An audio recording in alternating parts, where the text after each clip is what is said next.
نحمده ونصلي على رسوله الكريم বিসমিল্লাহির রহমানির রহিম। সম্মানিত দর্শক শ্রোতা, আসসালামু আলাইকুম ওয়া রাহমাতুল্লাহ। আজকে আমরা একটি বোরহোল থেকে সংগৃহীত বিভিন্ন স্যাম্পলের ক্লাসিফিকেশন প্র্যাকটিক্যালি করে দেখাবো। ইতিপূর্বে সয়েল টেস্টের আপাতমস্তক সিরিজের মাধ্যমে সয়েল ক্লাসিফিকেশনের বিস্তারিত বিবরণ তুলে ধরা হয়েছিল। আজকে আমরা তার ব্যবহারিক প্রয়োগসমূহ দেখব। এই স্যাম্পলটি লক্ষ্য করুন। আমরা 2 নম্বর বোরহোলের স্যাম্পল অ্যানালাইসিস করব। এখানে স্পষ্ট লেখা আছে বোরহোল নাম্বার 2 আর D3 মানে 3 মিটার ডেপথের স্যাম্পল এটা। তো এখন আমরা স্যাম্পলটা অ্যানালাইসিস করে দেখি। সয়েল ক্লাসিফিকেশনের যে পদ্ধতিগুলি আমরা ইতিপূর্বে বিস্তারিত বিবৃত করেছিলাম, সেই পদ্ধতি ছিল AASHTOM145 ক্লাসিফিকেশন। AASHTOM145 ক্লাসিফিকেশন অনুযায়ী মাটির কয়েকটি চরিত্র বা বিহেভিয়ারকে একত্রে সমন্বিত করে সয়েলের ডেসক্রিপশন তৈরি করা হয়। সেই ক্ষেত্রে প্রথমেই থাকবে রং। আমরা দেখি এই মাটি, এটা হচ্ছে রং, এটাকে আমরা গ্রে হিসাবে লিখব। এই লক্ষ্য করুন, 3 মিটারে আমি শুরু করলাম ক্লাসিফিকেশন লেখা, ডেসক্রিপশন লেখা, এটা হলো গ্রে। তারপর দেখতে হবে তার স্টিফনেস বা হার্ডনেস, সফটনেস ইত্যাদি বা কম্প্যাক্টনেস। কম্প্যাক্টনেস বা স্টিকনেস দেখার সময় অবশ্যই তার আগে আমাদের দেখে নিতে হবে সয়েল স্যাম্পলটা কোহেসিভ অথবা নন কোহেসিভ। আমরা প্রথমেই একটু আলাদা করি, এটা কোহেসিভ অথবা নন কোহেসিভ। সেই জন্য আমরা স্টিকি টেস্ট ব্যবহার করতে পারি, অর্থাৎ একটু সামান্য ডলা নিলাম, হাতের মধ্যে চাপ দিলাম, যেহেতু এটা মোটামুটি শুকনো আছে, শুকনো টেস্ট, ড্রাই টেস্টই করলাম, একটু চাপ দিলাম, এটা ভেঙে গুঁড়ো গুঁড়ো হয়ে গেল, তার মানে এটা নন কোহেসিভ। নন কোহেসিভ সয়েলের ক্ষেত্রে ডেন্সিটি এই ডিস্টার্ব স্যাম্পল থেকে নির্ণয় করা কঠিন, কারণ এটা মোটামুটি ডিস্টার্ব হয়ে গেছে। আমরা বলেছিলাম সেখানে এসপিডি থেকে প্রাথমিকভাবে ধারণা নিতে, তারপরেও আমরা আমাদের অভিজ্ঞতা থেকে এটার ডেন্সিটি একটু দেখব। আর এটা মূলত সিল্ট এবং স্যান্ডের সংমিশ্রণ। যেহেতু এটা সিল্ট এবং স্যান্ডের সংমিশ্রণ বলে মনে হচ্ছে, সুতরাং এখানে কমপক্ষে 2 ধরনের কণা আছে, সিল্ট এবং সুতরাং আমরা এটাকে ডেন্সই বলবো। তো আমরা লিখবো গ্রের পরে তার স্টিফনেস, আমরা লিখলাম ডেন্স।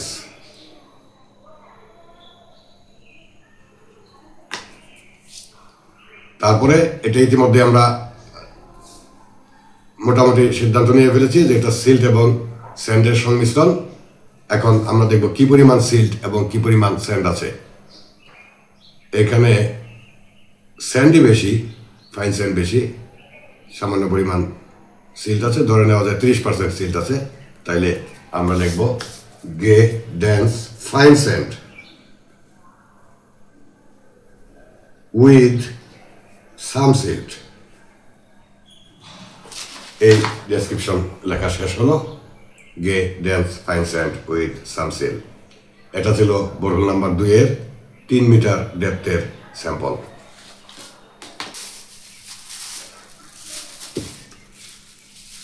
এই আরো একটা স্যাম্পল আমরা ওপেন করলাম, স্যাম্পলটা রাখি। এটা হচ্ছে বোরহোল 2 D6 অর্থাৎ 6 মিটার ডেপথের। তাহলে আমরা এই 6 মিটার বরাবর এটা লিখব। মোটামুটি 3 মিটারে আমরা যা লিখেছি এটা তাই, অর্থাৎ grey dense fine sand with some silt.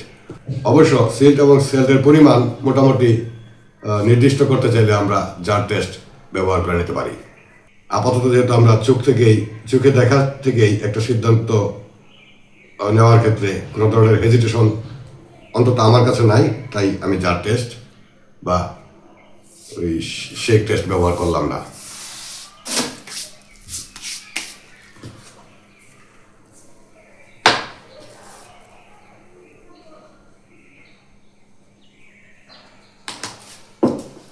আরো একটা স্যাম্পল নেই।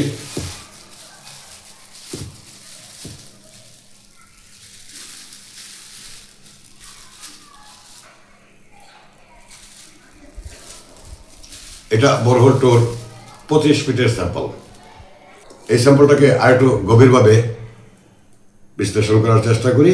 এখানে যথেষ্ট রুক্ষ বা ধার মনে হয় স্যাম্পলটি। এই যে আমি হাত দিয়ে করলাম, আঙ্গুলের মধ্যে এটা একটু ঘষা দিলাম, যথেষ্ট রুক্ষ ও ধার মনে হয়, তার মানে এখানে বালির পরিমাণটা একটু বেশি এবং চোখের দৃষ্টিতে বোঝা যায় বালির সাইজটাও আগের দুইটা স্যাম্পলের থেকে একটু মোটা। আর এখানে আমরা ক্রমান্বয়ে কিছু ছোট কণাও চোখে দেখতে পারতেছি। এটা অবশ্যই নন কোহেসিভ। আর কালার তো আমরা গ্রে দেখতেই পাচ্ছি, তো গ্রে লিখবো। আর ওই যেহেতু একটু মোটা বালি মনে হচ্ছে, অবশ্যই ফাইন স্যান্ড, কারণ fine sand, medium fine sand এবং কোর্স স্যান্ডের যে পার্থক্য এবং সাইজের বর্ণনা আমরা ইতিপূর্বে দিয়েছিলাম, 2 মিলিমিটার থেকে 40 নম্বর শেপ, 40 নম্বর শেপ থেকে 200 নম্বর শেপ বা 2 মিলিমিটারের উপরে। এখানে 2 মিলিমিটারের 40 নম্বর শেপ আনুমানিক আমরা এটাই দেখতে পাচ্ছি যে আনুমানিকভাবে 40 নম্বর শেপ এটা অতিক্রম করবে, অর্থাৎ পাস করবে, সুতরাং এটা ফাইন স্যান্ড। তাহলে এটা হলো গ্রে ডেন্স ফাইন স্যান্ড। এখানে সিল্টের পরিমাণ নাই বললেই চলে, চোখে দেখে অন্তত বোঝা যাচ্ছে না। আর চোখে দেখে বোঝা না গেলে আরও নিশ্চিত হতে চাইলে অবশ্যই জার টেস্ট করে নিতে হবে। যাই হোক, আমরা জার টেস্ট আর করবো না, যেহেতু এটা ভিজুয়াল আইডেন্টিফিকেশন, আমরা এই ভিজুয়াল পর্যায়ে থেকে যাওয়ার চেষ্টা করব। আরও একটা স্যাম্পল নিলাম, এটা 16 ফিটের স্যাম্পল।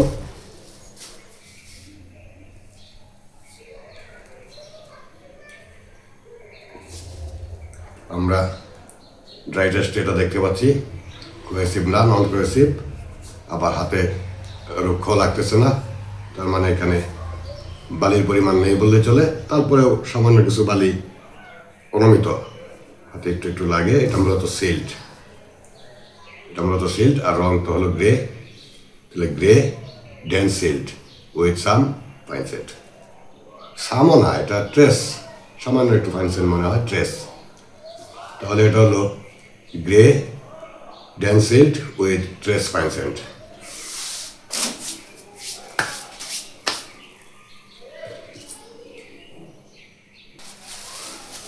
এটা 35 ফিটের স্যাম্পল, ফাইন সেন্ট, গ্রে এবং পার্টিকেল ডায়ামিটার ভেরিয়েশন আছে, সুতরাং ডেন্স। আর এটা হাতে রুক্ষ বা ধার লাগে, ফাইন সেন্ট। তাহলে গ্রে ডেন্স ফাইন সেন্ট। এটা 6 ফিট,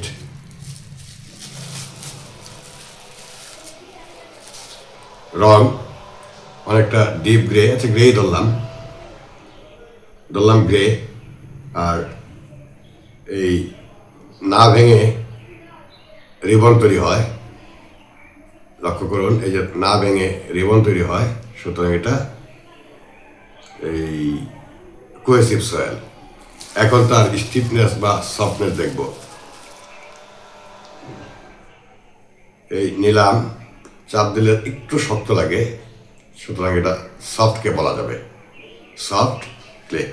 তাহলে রং হলো গ্রে আর সফট, যেহেতু হালকা শক্ত লাগে, দুটো আঙ্গুলি একসাথে করতে, বৃদ্ধাঙ্গুলি এবং তর্জনী মাঝখানে চাপ দিলে একটু শক্ত লাগে, শক্তি প্রয়োগ করতে হয়, সুতরাং এটা সফট। আর মেটেরিয়াল হলো ক্লে, তবে সিল্ট আছে কিনা সেটা আরও বিস্তারিত পরীক্ষা করতে চাইলে জার টেস্টের প্রয়োজন পড়বে।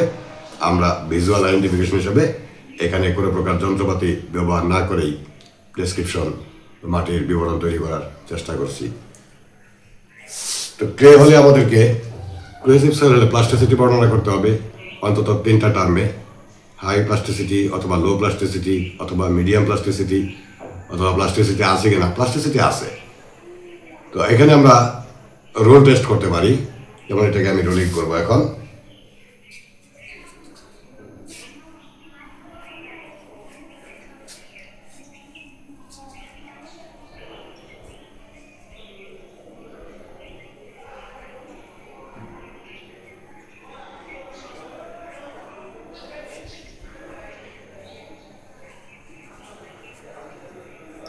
যথেষ্ট লম্বা থ্রেড তৈরি হচ্ছে, সুতরাং হাই প্লাস্টিক। তাহলে স্যাম্পলটি হলো grey soft clay of high plasticity. তো এভাবে আমরা মাঠ পর্যায়ে স্যাম্পলের ভিজুয়াল টেস্ট বা ফিল্ড টেস্ট প্রয়োগ করে স্যাম্পলের ক্লাসিফিকেশন তৈরি করতে সক্ষম হব। আমি আর সবগুলি করে দেখানোর প্রয়োজন মনে করছি না। পুরো সবগুলি স্যাম্পল, প্রত্যেকটা স্যাম্পল অর্থাৎ 1 মিটার 2 মিটার, এখানে যেভাবে লেখা আছে 1 metre 2 metre 3 metre 4 metre 5 metre 6 metre 7 metre 7.5 metre 9 metre, এরপরে 1.5 মিটার করে গ্যাপে একদম 30 মিটার পর্যন্ত এই সবগুলি আমরা এভাবে ক্লাসিফিকেশন করব এবং বোর্ডলক শিট তৈরি করব। আর বোর্ডলক শিটে আরও যা যা উল্লেখ থাকবে সেগুলো যেহেতু এখন আমরা আলোচনাই করার সুযোগ পাইনি, অবশ্যই পরবর্তী পর্বগুলিতে আলোচনা করব। তো সেগুলি আমরা একটু প্রাথমিক ধারণা দিয়ে চলে যাব এবং এই পর্বের পরে আমরা বোর্ডলক শিটে আরও যা যা উল্লেখ করতে হয়, যেভাবে উল্লেখ করতে হয়, যে পদ্ধতিতে উল্লেখ করতে হয়, এগুলি অবশ্যই বিবরণ তুলে ধরব অন্যান্য পর্বের মাধ্যমে এই সয়েল টেস্টের আপাদমস্তক ধারাবাহিক সিরিজের ভেতর দিয়েই। তো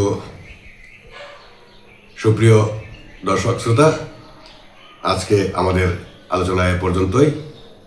ভিডিওটি ইনফরমেটিভ বা প্রয়োজনীয় মনে হলে শেয়ার করতে পারেন, চ্যানেলটিকে সাবস্ক্রাইব করতে পারেন। পরবর্তীতে অন্য কোনো ভিডিওতে আবারও দেখা হবে অন্য কোনো বিষয় নিয়ে। ততক্ষণ ভালো থাকুন, সুস্থ থাকুন। আল্লাহ হাফেজ। আসসালামু আলাইকুম ওয়া রাহমাতুল্লাহ।